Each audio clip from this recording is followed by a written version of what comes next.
Hi everyone, we're back and let's get started. I set an 8-minute timer. I'm going to try to make it even shorter than that.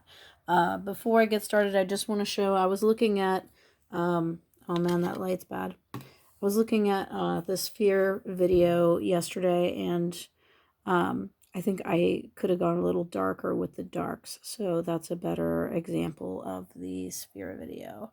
All right, let's get on to cylinders, okay? So a lot of times when you see someone draw, I see someone draw a cylinder, sometimes they draw something like this.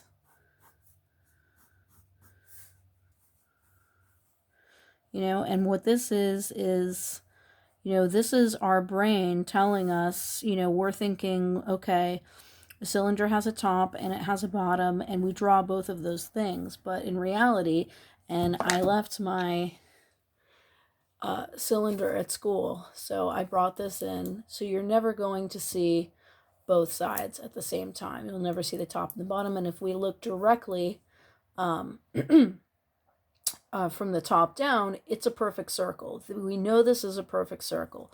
But as we turn it, as it turns away from us, it turns into an ellipse or an oval. The more proper term is ellipse, though. And then that'll continue, and then it'll be, then if you're looking at it from the side head on, you wouldn't see the top or the bottom. I wouldn't recommend trying to like pull this off. It's harder to pull off when you're not seeing the top or the bottom. And then once again, we've got a very narrow ellipse, and now it's getting wider depending on how much of the bottom we're seeing. So hopefully that's helpful. All right, let's get to it. So I'm going to draw a cylinder here. So you can start, cylinders are just two parallel lines and two ellipses that are exactly the same. Okay, so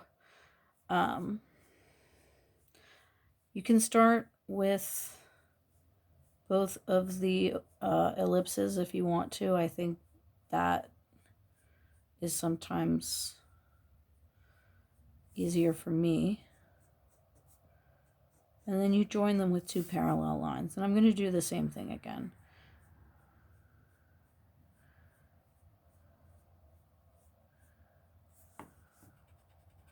The more even your ellipses are, the more convincing your cylinder will be.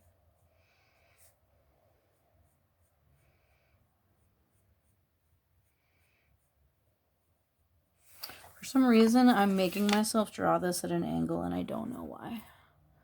Here, let me adjust this.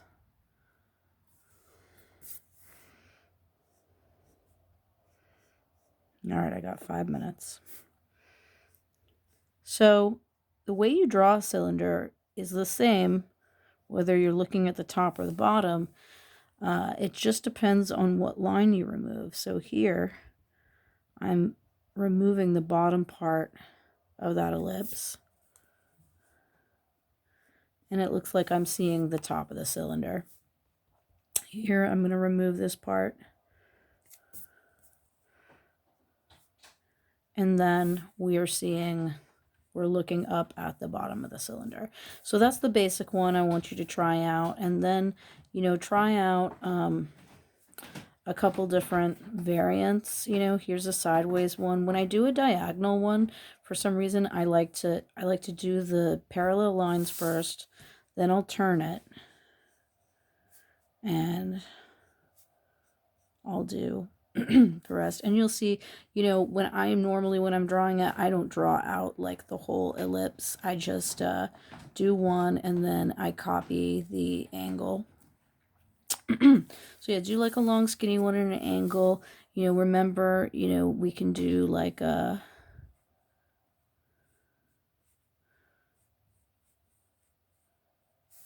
short fat one.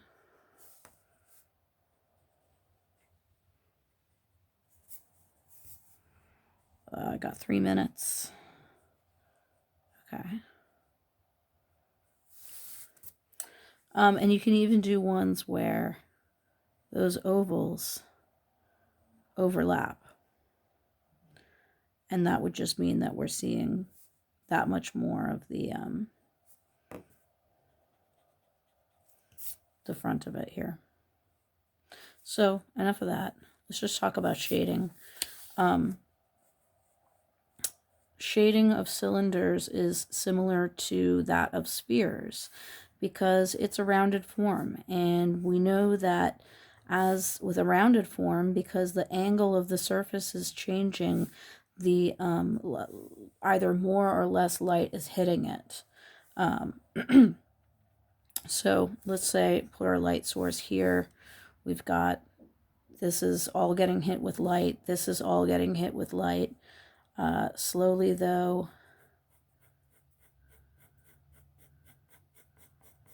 it would get darker. And, you know, this could depend, you know, how dark it is. You can be even more specific with the light source, you know. Maybe the darkest point is here, you know, or maybe it's truly like from the side and then this is light and this is dark. And if this is what makes sense to you, to have it be like so direct, then stick with that. You know, if you feel like you have more of an understanding of shadows, you can play with, you know, this would be like the light would be kind of, you know, we're seeing more of like the shadow part. So that's that. But I want you to do it as neatly as possible. So one last thing that I want to show you, I'm giving myself one more minute on my timer. Okay. One other thing that I wanted to show you. Okay, so this is like the level of doneness that I want you to kind of go for. You know, a lot of times what I'll see is when people are drawing cylinders and they're doing one at an angle like this, that they'll do something like, this is really rough, so don't judge me. Right, if this is the cylinder and this is the light source, they'll do something like having it be darker and then slowly get lighter at the top.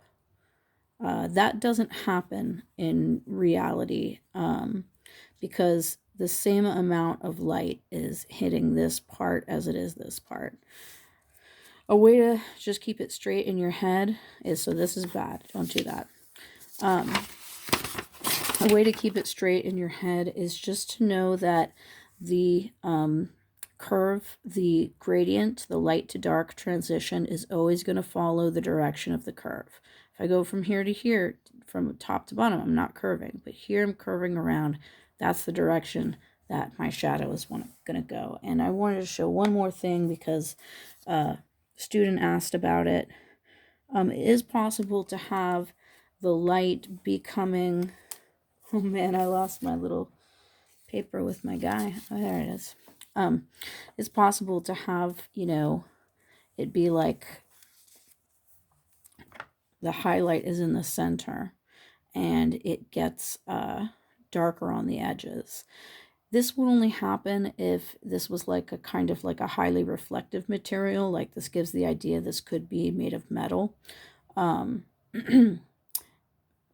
Otherwise, if it was like a foam cylinder or something, the shading wouldn't be as drastic. So I would say if you're a, you know, shading whiz and you feel like you can do something that's like a little bit more out of the ordinary, then go for it. Otherwise, you know, I would suggest sticking with things that are more just evenly and smoothly lit. And that's it. Hope that this was helpful, and we'll see you for the next and final of these. Oh, hey, I finished. Okay, bye.